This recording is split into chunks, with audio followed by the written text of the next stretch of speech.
Hoje nós vamos estudar apenas o versículo 25 de 1 Pedro 2. Nós estamos estudando 1 Pedro 2, dos versículos 18 a 25. Nós já estivemos aí, se não me engano, esse é o quarto estudo em cima desse pedaço aqui, desse parágrafo. E hoje nós vamos terminar essa sessão estudando o versículo 25. E aí na semana que vem nós vamos entrar em um outro tópico aqui que Pedro trata dentro do nosso grande guarda-chuva temático, que é a submissão cristã. Nós já vimos a submissão cristã na esfera governamental, na esfera das autoridades, como o crente deve se comportar diante das autoridades. Nós estamos vendo, já vimos muito e vamos finalizar hoje, como o cristão deve se comportar em seus relacionamentos profissionais, aqui fazendo paralelo conosco, né, dos relacionamentos profissionais hoje, mas tendo por base os relacionamentos servis daqueles dias. Se você perdeu os estudos anteriores, procura aqui no IGTV, tem lá esses vídeos disponíveis, ou procura no canal do YouTube da nossa igreja, lá também tem esse material. E hoje nós vamos encerrar essa parte para na semana que vem, se Deus assim permitir, tratarmos a respeito da submissão doméstica, a submissão no lar, como deve ser o trato de marido e esposa, esposa e marido. Será que o feminismo tem razão? Será que existe aí uma opressão, um patriarcado que a igreja promove, uma coisa machista? Será que a mulher tem que ser submissa ao homem? Como é que é essa submissão? Será que o feminismo contribuiu de alguma maneira para o bem das mulheres da nossa sociedade? Será que o feminismo resguarda a dignidade da mulher? Ou será que é o contrário? Enfim, isso e muito mais a gente vai ver a partir da semana que vem, quando nós vamos entrar no capítulo 3 de 1 Pedro. E vai responder bastante coisa a respeito do nosso comportamento como crentes hoje, tá bom?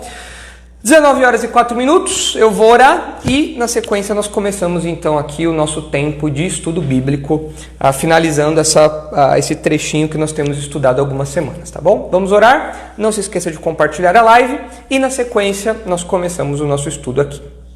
Senhor, nós queremos te agradecer pelo seu cuidado e por sua provisão. Obrigado porque mais um final de semana chegou e nós podemos aqui dedicar um tempo da nossa noite para virtualmente, reunidos aqui por meio da tecnologia, nós possamos estudar a tua palavra, ver como aplicá-la ao nosso dia a dia hoje, ao mundo que temos vivido, à realidade que temos vivido, desse mundo aí conturbado em convulsão. Dá-nos vigor, dá-nos ânimo, concentração e abre nosso coração para que nós possamos entender e aplicar a tua palavra à nossa vida. E é no nome de Jesus que nós oramos agradecidos. Amém. Tudo certo aí com a transmissão, pastor Isaac? Tudo caminhando? Então tá bom. Vamos então, queridos, retomar a nossa leitura dos trechos que nós estamos estudando já há algumas semanas, que é os versículos, né, que compreende os versículos de 1 Pedro, capítulo 2, versículos 18 a 25. Hoje nós vamos terminar esse parágrafo no versículo 25, que é o único que faltou, que eu não consegui finalizar na semana passada. É um versículo muito rico e nós vamos caminhar nele hoje. Então, um versículo só hoje, ok? Então diz assim, 1 Pedro 2, 18. Acompanhe aí comigo. Servos, sede submissos com todo temor ao vosso Senhor, não somente se for bom e cordato, mas também ao perverso. Porque isto é grato, que alguém suporte tristezas sofrendo injustamente por motivo de sua consciência para com Deus. Pois que glória há, se pecando e sendo esbofeteados por isso, o suportais com paciência? Se, entretanto, quando praticais o bem, sois igualmente afligidos e o suportais com paciência, isto é grato a Deus. Porquanto, para isto mesmo fostes chamados, pois que também Cristo sofreu em vosso lugar, deixando-vos exemplo para seguirdes os seus passos, o qual não cometeu pecado, nem dolo algum se achou em sua boca, pois ele, quando ultrajado, não revidava com ultraje, quando maltratado, não fazia ameaças, mas entregava-se àquele que julga retamente, carregando ele mesmo em seu corpo sobre o madeiro os nossos pecados, para que nós, mortos para os pecados, vivamos para a justiça. Por suas chagas fostes sarados, porque estáveis desgarrados como ovelhas, Agora, porém, vos convertestes ao pastor e bispo da vossa alma. Então nós vamos estudar aí o versículo 25, esse último versículo que eu li agora. E nós temos falado que dos versículos 18 a 25, Pedro nos ensina que a submissão cristã envolve sofrer injustamente. Essa é a nossa mensagem central, é a lição que emana do texto para a nossa vida, que a submissão cristã envolve sofrer injustamente. E Pedro aplica essa realidade ao contexto dos servos. Ele se dirige aqui à escala, à classe mais baixa da pirâmide social da época, os escravos, os servos. Nós já falamos a respeito das diferenças do modelo de servidão americano para o modelo de servidão do primeiro século. Nós já estudamos tudo isso. Volte lá se você não viu, se você não lembra. Vá no canal do YouTube, vá nos vídeos aqui do IGTV. Nós já falamos tudo isso e nós vimos que realmente os servos, por serem crentes, eles poderiam sofrer injustamente por conta de senhores, de chefes maus, de chefes que eram contrários à fé e que atacavam os crentes, como todos os crentes aqui de 1 Pedro, não só os servos, mas parece que os crentes aos quais Pedro escreve, de maneira geral, sofriam algum tipo de exclusão, pressão social, sofrimento injusto, esse tipo de coisa. Então nós estamos vendo que a submissão cristã envolve sofrer injustamente. Nós vimos na semana passada que isso faz parte do chamado cristão. O chamado cristão envolve o sofrimento. Nós temos uma certeza, o crente sofre. Essa é a promessa de Jesus Cristo para os seus seguidores. Vocês vão sofrer, eu sofri, vocês vão sofrer também, injustamente inclusive, por serem crentes. Então nós vimos que nós devemos encarar o sofrimento injusto com a consciência tranquila, foi o nosso primeiro ponto lá atrás, algumas semanas atrás. Isso está aí consubstanciado nos versículos 18 a 20, onde nós aprendemos que nós devemos sofrer, encarar o sofrimento sabendo que nós estamos sofrendo de maneira injusta, que nós estamos sofrendo por sermos crentes. Nós não podemos sofrer por sermos maus funcionários, por sermos maus cidadãos, por fazermos o que é errado. Nesse caso não é um sofrimento injusto, isso não agrada a Deus. Nesse caso o sofrimento às vezes é justo, é corretivo, é punitivo diante das autoridades para nós, dos nossos superiores a nós, e isso daí não agrada a Deus, esse tipo de sofrimento. Mas quando nós temos a consciência tranquila, sabendo que nós estamos sofrendo por sermos crentes, por termos uma ética aprovada por Deus, por termos uma consciência tranquila para com Deus, quando nós sofremos por causa disso, legal. Isso é bom, é uma boa maneira de nós encararmos o sofrimento injusto. Nós vimos também que nós devemos encarar o sofrimento injusto tendo Cristo como exemplo, porque Pedro aqui lembra aos seus leitores do capítulo 53 de Isaías, onde nós temos ali no Antigo Testamento o modelo do servo sofredor por excelência, que é o Messias, que é Jesus Cristo. Lá em Isaías 53 nós temos a figura, a profecia a respeito do Messias que sofreria pelo seu povo, a fim de redimir os seus servos, a fim de purificá-los dos seus pecados, de resgatá-los da perdição. E esse servo sofredor por excelência sofreu injustamente na cruz e é o modelo pelo qual os servos dos dias de Pedro deveriam se guiar. É o modelo, é o paradigma, é o exemplo supremo. Mas não apenas um bom exemplo. Nós percebemos também que o exemplo de Cristo, ele é recheado pela capacitação que a obra dele nos dá para obedecermos essa ordem de submissão. Quando Cristo morreu por nós na cruz, ele nos habilitou agora a nos submetermos aos nossos servos, aos nossos senhores. Cristo, ao nos regenerar, ao nos salvar, ao nos redimir, agora nos deu um novo coração, uma nova mente, de modo que agora sim nós podemos nos submeter aos nossos superiores, às autoridades, viver uma vida cristã legítima, com a consciência tranquila para com Deus e inclusive encarar o sofrimento injusto como o próprio Jesus encarou na sua morte, nos momentos que antecederam a sua morte. Nós vimos tudo isso na semana passada, quando nós falamos que nós devemos ter Cristo como exemplo. E hoje, no versículo 25, nós vamos para o último ponto. Como encarar o sofrimento injusto? Com a consciência tranquila, tendo Cristo como exemplo e, por fim, confiando no cuidado do Senhor. nós devemos encarar o sofrimento injusto lembrando que nós não estamos largados no mundo. Lembrando que nós não estamos largados no universo, mas que Deus olha para o nosso sofrimento 24 horas por dia, 7 dias por semana, o tempo todo, nos acompanha segundo após segundo, vê as nossas dores, vê as nossas aflições e não é indiferente a isso. E Ele continua cuidando de nós, mesmo quando nós sofremos injustamente. Então nós devemos encarar o sofrimento injusto tendo Cristo como exemplo e confiando no cuidado do Senhor. Ok? Então é isso que nós vamos ver aí no versículo 25. E o versículo 25 diz, né? Porque estáveis desgarrados como ovelhas, agora, porém, vos convertestes ao pastor e bispo da vossa alma. No versículo 25, a gente tem um encerramento, uma pequena conclusão da exortação que Pedro dirige aos servos, aqueles que compunham a classe mais baixa da pirâmide social dos primeiros séculos ali. Eles que não tinham grandes proteções estatais, ainda que houvesse aí uma movimentação já naqueles dias para que eles fossem mais protegidos, mais guardados, mas era uma classe que algumas pessoas tratavam como coisas. Alguns senhores viam seus escravos como coisas, na classe dos objetos. E era realmente uma parcela da igreja que estava muito aberta, muito suscetível ao sofrimento injusto. Então Pedro encerra essa exortação aos servos, a submissão que os servos devem ter aos seus senhores. Pedro encerra essa exortação lembrando que Cristo cuida dos servos, que o servo sofredor por excelência tornou-se o pastor e bispo daqueles servos e cuida deles diante do sofrimento injusto.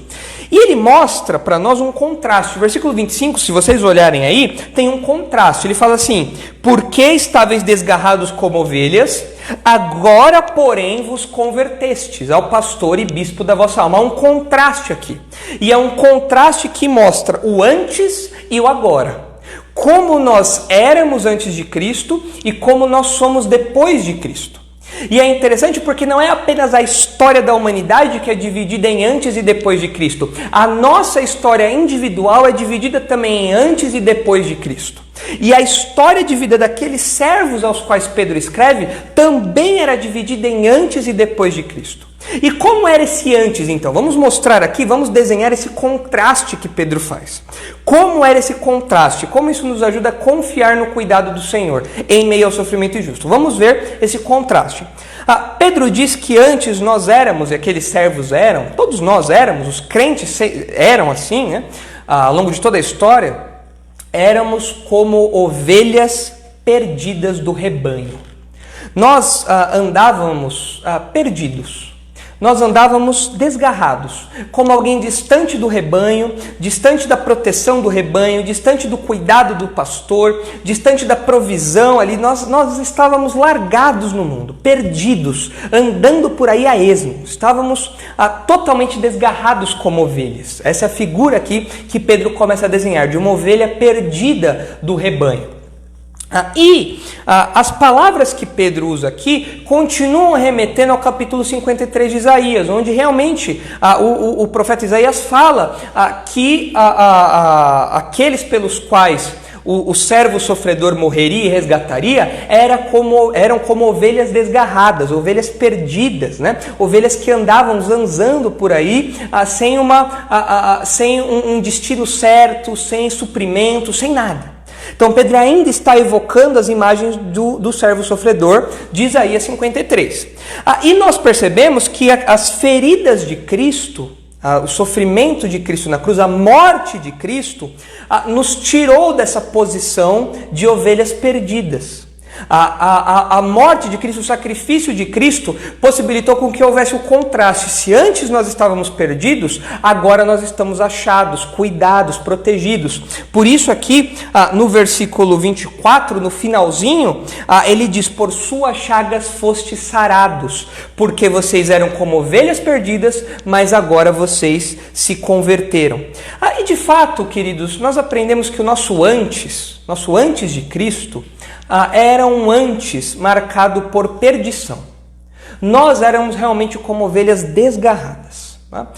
Nós percebemos a força dessa ilustração na própria percepção que Jesus tem em Mateus capítulo 9. Abra sua Bíblia rapidinho comigo em Mateus capítulo 9. Vamos ver como era a nossa vida antes de nós nos convertermos ao pastor e bispo da vossa alma.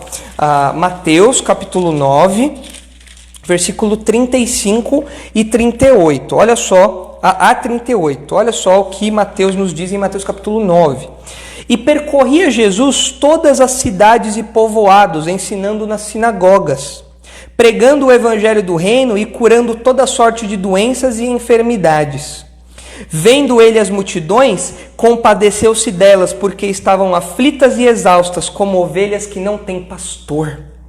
E então se dirigiu a seus discípulos: a seara na verdade é grande, mas os trabalhadores são poucos. Rogai, pois, ao Senhor da seara que mande trabalhadores para a sua seara.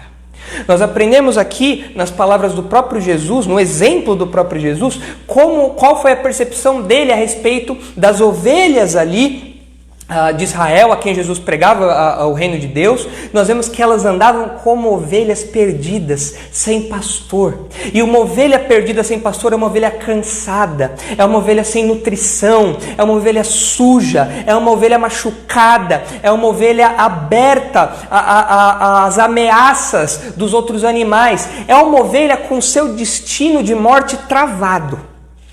Esse era o nosso quadro antes de Cristo nos encontrar. Antes de nós sermos curados pelas feridas de Jesus, esse era o nosso estado.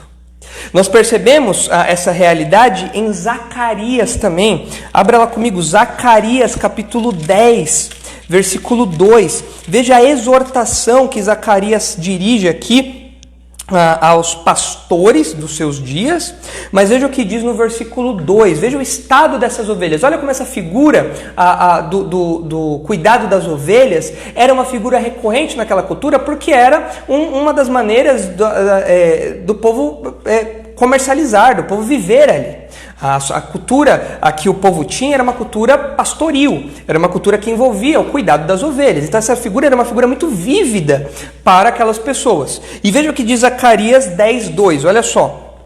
Porque os ídolos do lar falam coisas vãs, e os adivinhos veem mentiras, contam sonhos enganadores e oferecem consolações vazias. Veja agora, por isso anda o povo como ovelhas, aflito, porque não há pastor. E nós percebemos, meus irmãos, que antes de nós sermos encontrados pelo pastor, pelo bom pastor Jesus Cristo, nós éramos como essas ovelhas aqui. Nós éramos como ovelhas que eram enganadas por falsos pastores. Nós éramos como ovelhas que pastoreavam a si mesmas através de mentiras.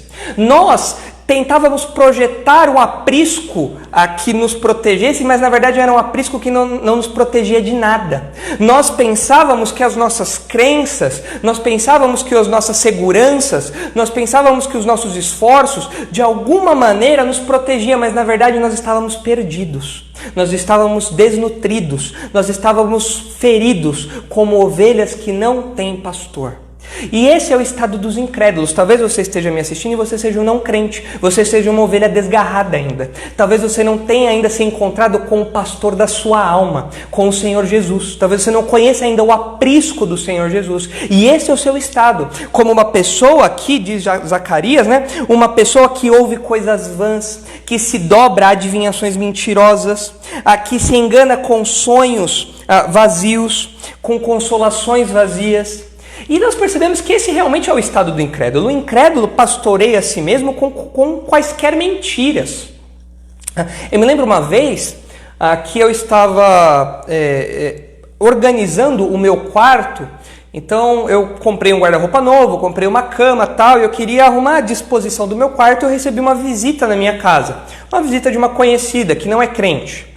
E ela foi na minha casa e a gente comentou, a gente queria mudar aqui a disposição dos móveis e tal. E ela disse, só não ponha o pé da cama virado para a porta. Por quê? Não, porque senão toda a energia má das pessoas, as energias ruins das pessoas que passarem por aqui, ele vai puxar para o pé da cama. E aí você não vai conseguir dormir, você vai ser uma pessoa com energia negativa, carregada. É aquele papo de Feng Shui, né? Que você tem que organizar aí as suas energias a partir da energia do espaço e tal, né? Terrível uma coisa dessa. Se você quiser organizar sua casa, tal, legal, né? O design de interiores, uma coisa boa, beleza, né? Mas esse negócio de Feng Shui é mentira. Isso aí não tem nada a ver. Isso daí é uma invenção que os homens colocaram na cabeça, negócio de energia positiva, energia negativa. Eu punha minha cama pro lado que eu quisesse. Se eu quisesse colocar minha cama na porta, eu punha. Não tem esse papo não existe.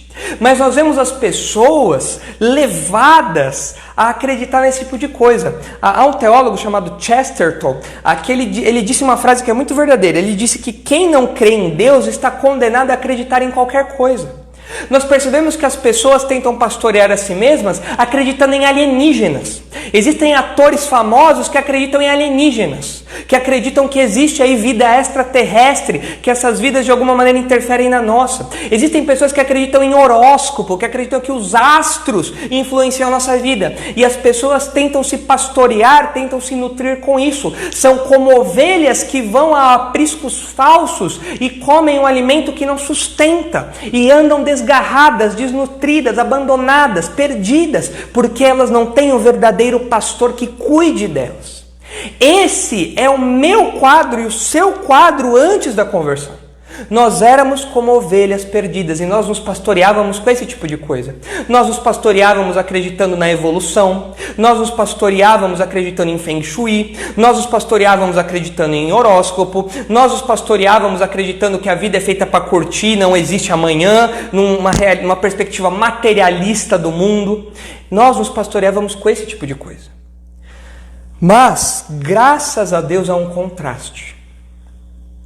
Aqueles servos aos quais Pedro se dirige não estavam mais nesse estado. Nós, pela graça de Deus, não estamos mais nesse estado. Nós nos convertemos. Agora, porém, há uma mudança aqui, há um contraste aqui.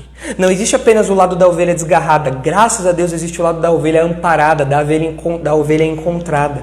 E o texto fala que nós então nos convertemos ao pastor e bispo da nossa alma. Aqui as palavrinhas pastor e bispo, elas não necessariamente querem definir coisas diferentes, expressões, palavras que querem destacar ofícios diferentes do Senhor Jesus. Ainda que pastor e bispo se refira à mesma função na igreja, né? O pastor carrega aquela ideia da cultura pastoril, a ideia de você cuidar da ovelha, a ideia de você prover o que a ovelha precisa, e a ideia do bispo é a ideia do episcopo, é a ideia do supervisor, daquele que supervisiona a igreja.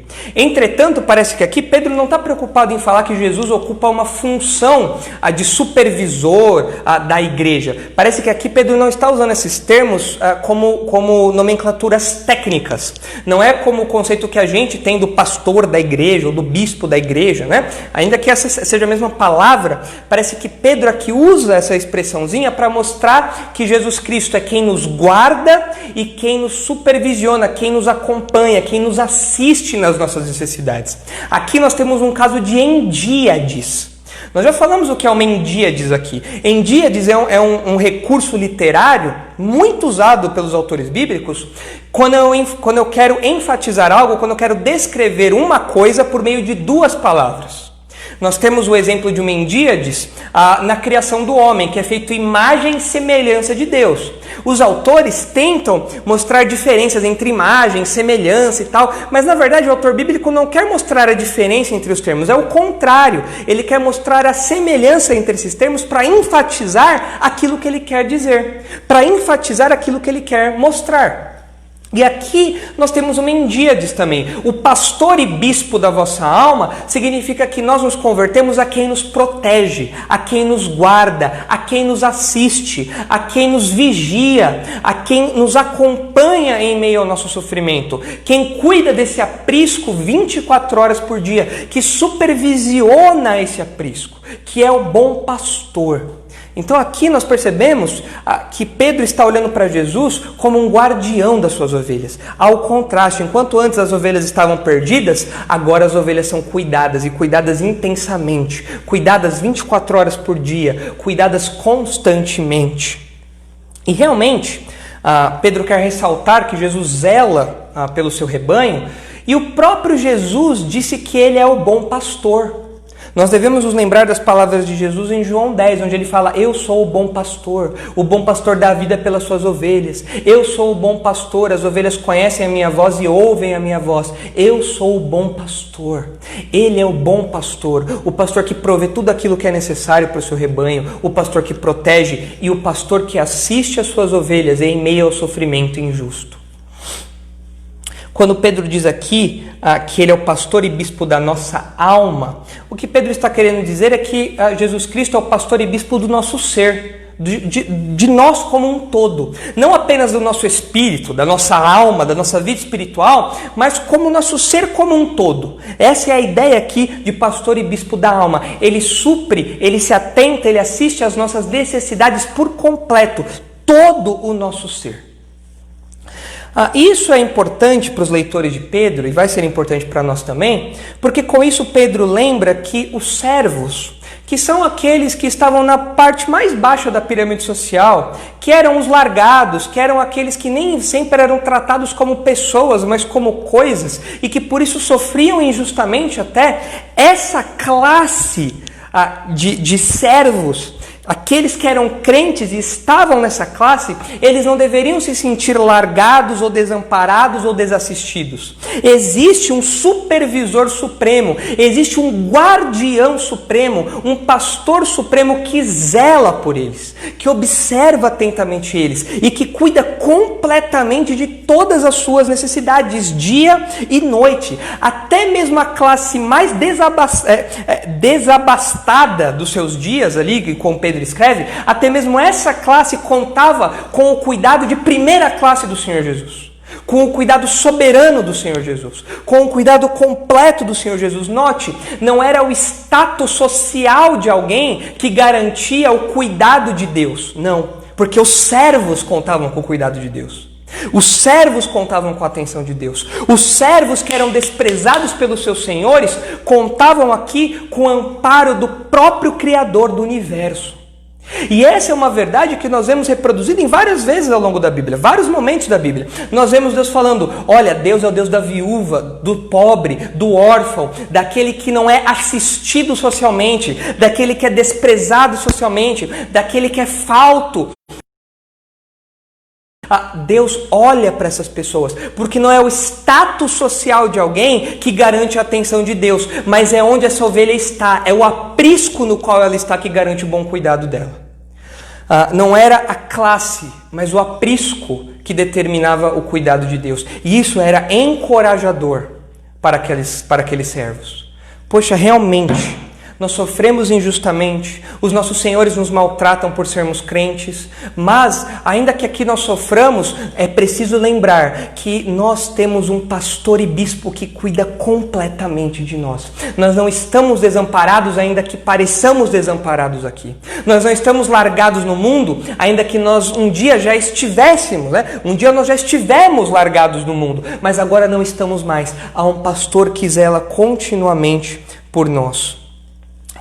Isso nos ensina, meus irmãos, que o verdadeiro cuidado não vem de nada deste mundo. As verdadeiras proteções que um aprisco nos garante não são proteções construídas, obtidas a partir das grades que o mundo oferece, a partir das coisas daqui. É um cuidado sobrenatural. É um cuidado que o próprio Deus nos dá. E como Jesus cuida de nós? Como é ser cuidado por Jesus?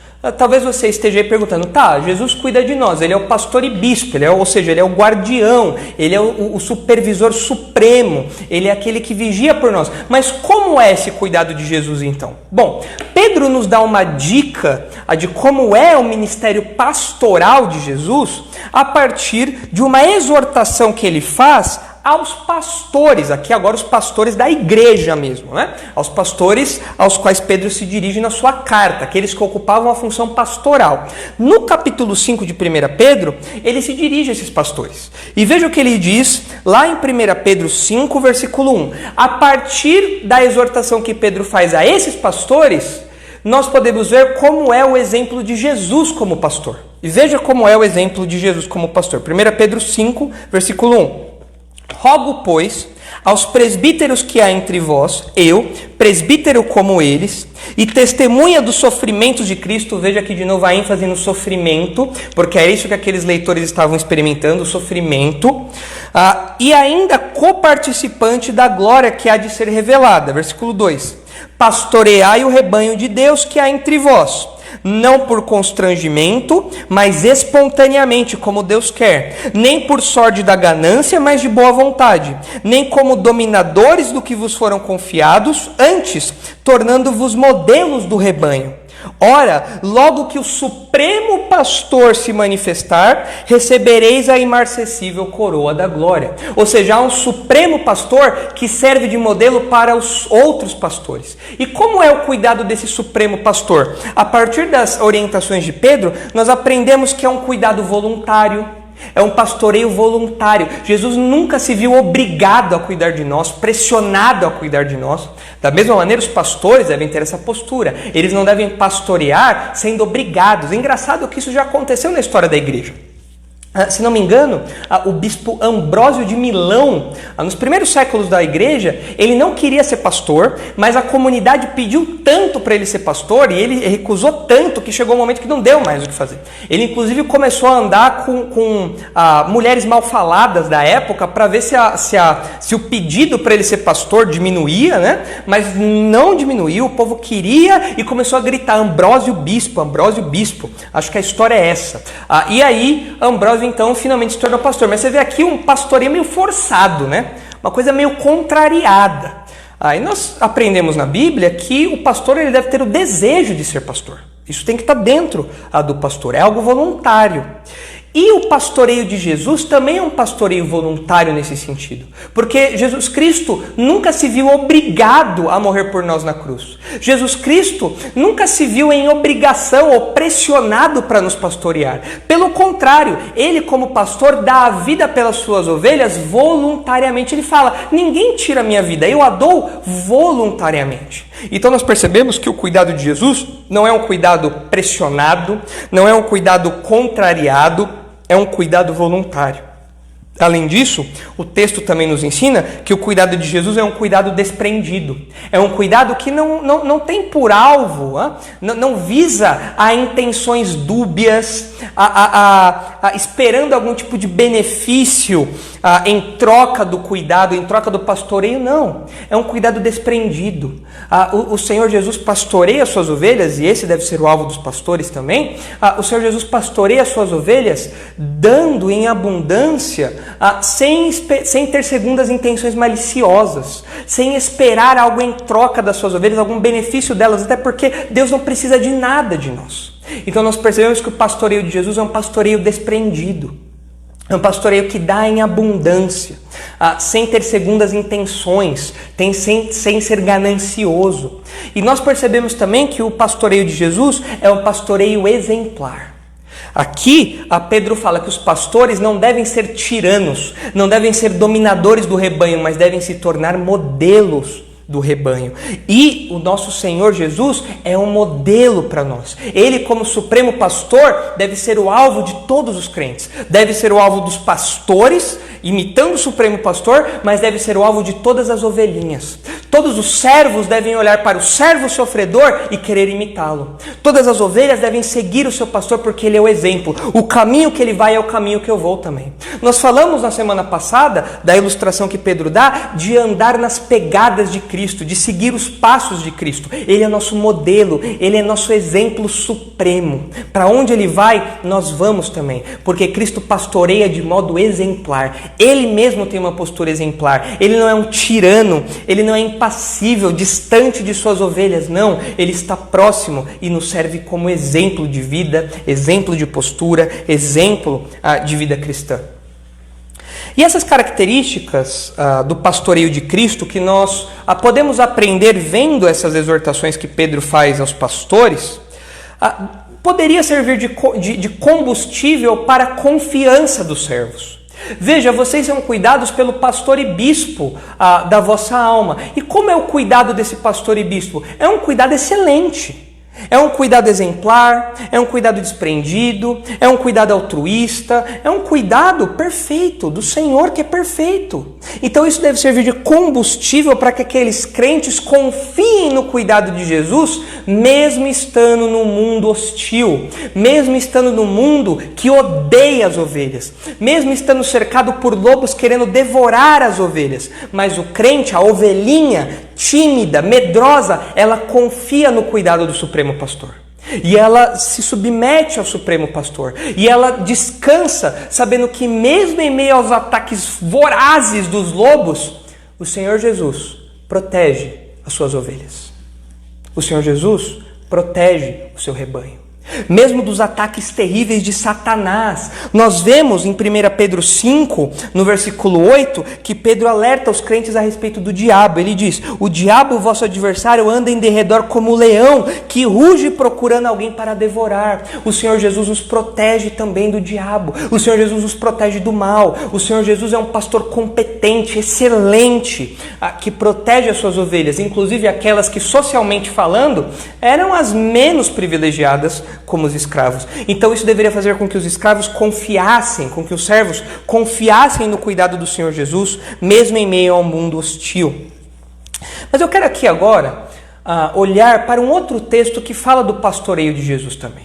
Você fala: pastor, mas nós vamos hoje falar apenas do pastoreio de Jesus? Sim, nós vamos falar a respeito disso porque nós precisamos lembrar disso. Meus irmãos, nós estamos no meio de um mundo hostil. Nós estamos no meio de um mundo que, a exemplo dos outros servos de Deus no Antigo Testamento, no Novo Testamento, é um mundo que nos odeia.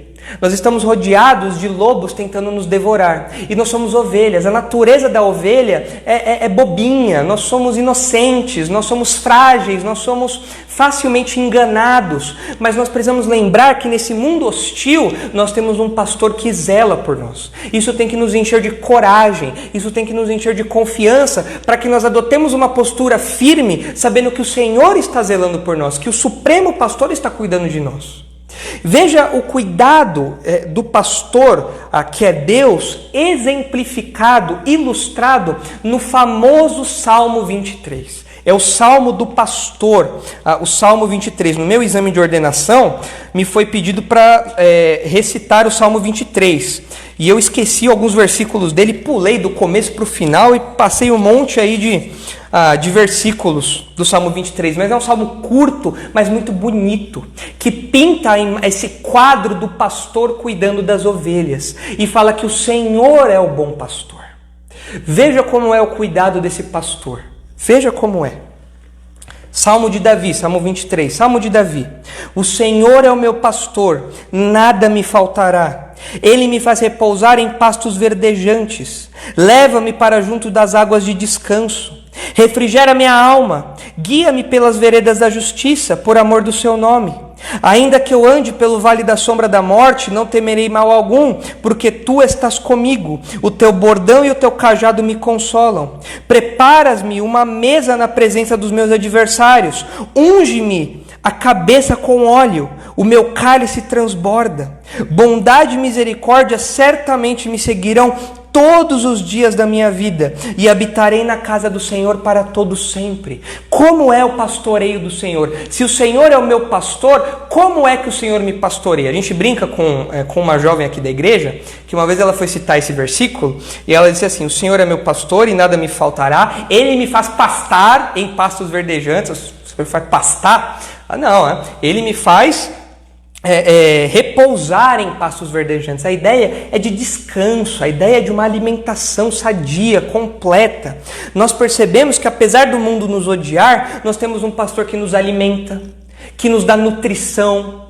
Como Deus nos nutre? Deus nos nutre até fisicamente, nos dando pão de cada dia, nos dando o que vestir. O Senhor Jesus prometeu isso, Ele falou, buscar em primeiro lugar o reino de Deus e a sua justiça, e o que comer e o que vestir será dado a vocês. Nós temos essa promessa, o Senhor Jesus nos alimenta fisicamente, mas não só isso. O Senhor Jesus, o pastor e bispo da nossa alma, nos alimenta espiritualmente por meio da sua palavra. Nós podemos ter contato diariamente, o tempo todo com a palavra de Deus e sermos alimentados ricamente por ela. Por meio dos cultos, das pregações, dos estudos bíblicos, da devocional pessoal, das leituras que fazemos da Escritura, nosso pastor nos alimenta com abundância. Nós temos também um pastor que cuida das nossas feridas, um pastor que vê os nossos machucados e corre em nos socorrer, vê que o nosso tornozelo está machucado, corre em colocar ali uma atadura e nos proteger, vê que nós estamos lentos porque estamos cansados e nos dá descanso. É um pastor que nos corrige, é um pastor que vê que nós, como ovelhinhas rebeldes, às vezes começamos a emitir uns sons de rebeldia, ir para o outro lado. É o pastor que pega o seu bordão, o seu cajado e dá na nossa cabeça para que a gente volte para o caminho certo, o caminho da vida, o caminho da segurança, o caminho da paz. É um pastor que nos orienta, é um pastor que nos acompanha no sofrimento. Eu acho o versículo 4 do Salmo 23 um dos mais bonitos da Bíblia, porque ele diz, ainda que eu ande pelo vale da sombra da morte, não temerei mal algum, porque o Senhor me livrará do mal. Não é isso que o Salmo diz. O Salmo diz, ainda que eu ande pelo vale da sombra da morte, não temerei mal algum, porque tu estás comigo. Veja só, aqueles servos de 1 Pedro e nós hoje não somos tirados do vale do sofrimento. Não somos tirados do vale da sombra e da morte, mas nós temos a promessa de que Deus nos acompanha nesse vale da sombra e da morte. No meio do sofrimento, Deus está do nosso lado. Deus está nos consolando, Deus está nos corrigindo, Deus está nos protegendo, Deus está nos orientando, nos dirigindo.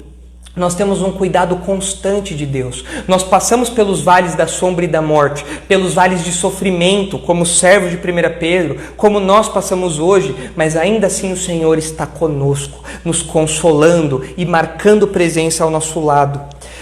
E nós percebemos aqui no Salmo 23, nos últimos versículos, no versículo 5 em especial, nós percebemos que o bom pastor, ele vinga também as suas ovelhas. Aqui quando Davi escreve, nós não temos certeza qual era toda a situação na qual Davi escreveu esse salmo, mas nós percebemos aqui pelo versículo 5 que provavelmente ele estava tendo algum tipo de problema com seus adversários. Talvez uma perseguição, talvez o sofrimento por causa dos seus adversários, e ele lembra que o Senhor Jesus dará conta desses adversários. Que o Senhor Jesus, que o bom pastor, cuidará dessa ovelha ameaçada, punindo os adversários. E nós sabemos que o Senhor Jesus vingará os seus servos como bom pastor que é. Nós sofremos injustamente hoje, mas nós devemos lembrar, o Senhor Jesus me vingará. Por isso, como nós já temos falado, a vingança não está nas minhas mãos, porque eu sou uma ovelha indefesa. Eu não sei me vingar. Eu tento morder ali para tentar me vingar dos meus adversários, mas a minha mordida não é a justiça feita. Então eu preciso me lembrar, o Senhor Jesus um dia voltará e pisará o lagar da fúria, da ira de Deus. Ele pisará sobre aqueles que o blasfemaram, sobre aqueles que fizeram que os seus servos sofressem injustamente. O Senhor Jesus vingará, porque Ele é o bom pastor. É curioso a gente ver isso, né? O bom pastor como uma figura do vingador. Mas nós precisamos lembrar dessas figuras que a Bíblia pinta a respeito do relacionamento de Jesus com suas ovelhas. Jesus está vendo o nosso sofrimento. Isso não passará em branco. Um dia ele vai se levantar, se não agora, certamente no futuro, vai se levantar e vingará as suas ovelhas que sofrem injustamente. Meus irmãos, a pergunta que fica disso tudo, desse trecho aqui que nós estudamos, é a seguinte: você já é pastoreado pelo bom pastor? Você já viveu essa mudança? Você já viveu esse contraste que Pedro destaca aqui? As feridas de Jesus, a morte de Jesus, já curou a sua morte espiritual? Você é uma ovelha desgarrada que anda do jeito que quer, acreditando nas besteiras que o mundo prega, tentando se pastorear com mentiras? Ou você é uma ovelha do aprisco de Deus? Você crê que Jesus morreu por pecadores como eu e você? Ou você ainda acredita que é preciso confiar nos astros, confiar aí nos sistemas? Quem é o seu pastor? Você é pastoreado pelo bom pastor? Só existe um bom pastor, só ele. Só o Senhor Jesus é o bom pastor. Você é pastoreado por ele ou por outros pastores? Essa é uma pergunta que você deve responder. E se você está longe do aprisco de Deus, se você está desgarrado, uma ovelha desgarrada, distante do rebanho, é o tempo de você se arrepender dos seus pecados e correr para o aprisco de Deus. Lá há proteção, lá há salvação, lá há cuidado constante, lá há alimento sólido, verdadeiro, profundo, que nutre a alma e que garante vida eterna. Essa deve ser a sua oração e a sua ação hoje, caso você ainda não esteja no aprisco do Senhor Jesus. Caso você ainda não tenha experimentado esse contraste que Pedro faz aqui. E além disso, nós percebemos nessa finalização que Pedro faz aqui, na sua exortação aos servos, que o pastoreio de Jesus serve também como um modelo de comportamento para os servos. Veja, Jesus se sujeitou ali voluntariamente ao sofrimento injusto que ele padeceu. De maneira que os servos ali deveriam não nutrir uma postura de rebeldia, uma postura de tentar lutar com as próprias mãos, mas uma postura pacífica, como uma ovelha que é pastoreada, bem pastoreada, uma ovelha que se submete ao seu Senhor. Um servo que se submete ao seu Senhor, porque é cuidado pelo pastor e bispo da nossa alma, porque é cuidado pelo supremo pastor. Nós aprendemos que os servos, nós já falamos disso na semana passada também, que os servos não devem obedecer aos seus senhores tendo segundas intenções estranhas, perigosas, gananciosas, ou só obedecendo às vistas. Não, a nossa obediência deve ser uma obediência desprendida também, pronta, ativa, a exemplo da obra do Senhor Jesus também, que nos dá em abundância, sem ter ganância em troca disso. E o exemplo de pastoreio do Senhor Jesus, que é exemplar, nos ensina a como encarar o sofrimento. Porque o Senhor Jesus, que é pastor e bispo da nossa alma, também se fez um cordeiro que sofreu calado. Também o próprio Senhor Jesus se fez como um cordeiro que não retrucou, que não injuriou de volta, que não bateu, levou, como muitas pessoas falam, e não. Ele, como pastor, é exemplar no modo como ele sofreu. E ele deve ser o exemplo, o modelo para aqueles servos também. E com isso, nós terminamos então o versículo 25, pensando nessas aplicações do pastoreio de Jesus. E o que nós falamos ao longo do nosso estudo aqui é que a submissão cristã envolve sofrer injustamente. Nós lemos esses versículos e chegamos a essa conclusão. A submissão cristã envolve sofrer injustamente. E isso deve ser encarado, o sofrimento injusto deve ser encarado, em primeiro lugar, com a sabendo que nós estamos sofrendo por sermos crentes, não por fazermos aquilo que é errado. Nós devemos encarar o sofrimento injusto tendo Cristo como exemplo. Ele, que é o servo sofredor por excelência, deve ser o nosso modelo de sofrimento injusto também. Como encarar o sofrimento injusto? Não com rebeldia, não com uma postura indecorosa, não com atitudes violentas, não. O Senhor Jesus é o exemplo para nós. Nós devemos ter o Senhor Jesus como exemplo ao encarar o sofrimento injusto. E por fim, nós devemos encarar o sofrimento injusto confiando no cuidado do Senhor, confiando nesse pastor que cuida de perto das suas ovelhas, do Senhor que é o bom pastor e que dá a vida por elas e que serve de exemplo para elas e que está ali pastoreando o tempo todo e constantemente. Minha oração é que você esteja dentro desse aprisco. E eu te garanto que apesar de todo o sofrimento que os crentes possam experimentar nesse mundo, ainda assim ser cuidado pelo Senhor Jesus é muito mais valioso, é muito mais precioso do que qualquer coisa que nós experimentemos aqui. No Senhor Jesus, sim, nós temos verdadeiro alimento, verdadeira comida, verdadeira bebida, nós temos força para encarar o ódio do mundo, certos que o Senhor está conosco. Muito bem, terminamos então aí, depois de algumas semanas, os versículos 18 a 25. E na semana que vem, nós vamos entrar então no capítulo 3 de 1 Pedro, onde nós vamos tratar de alguns pontos delicados também, porque nós vamos falar a respeito do trato dos homens com as mulheres, das mulheres com os homens. Nós vamos falar a respeito da submissão no lar, das esposas aos maridos, e esse assunto muitas vezes é um assunto espinhoso para algumas pessoas. Mas nós vamos tratar isso à luz da Bíblia a partir da semana que vem.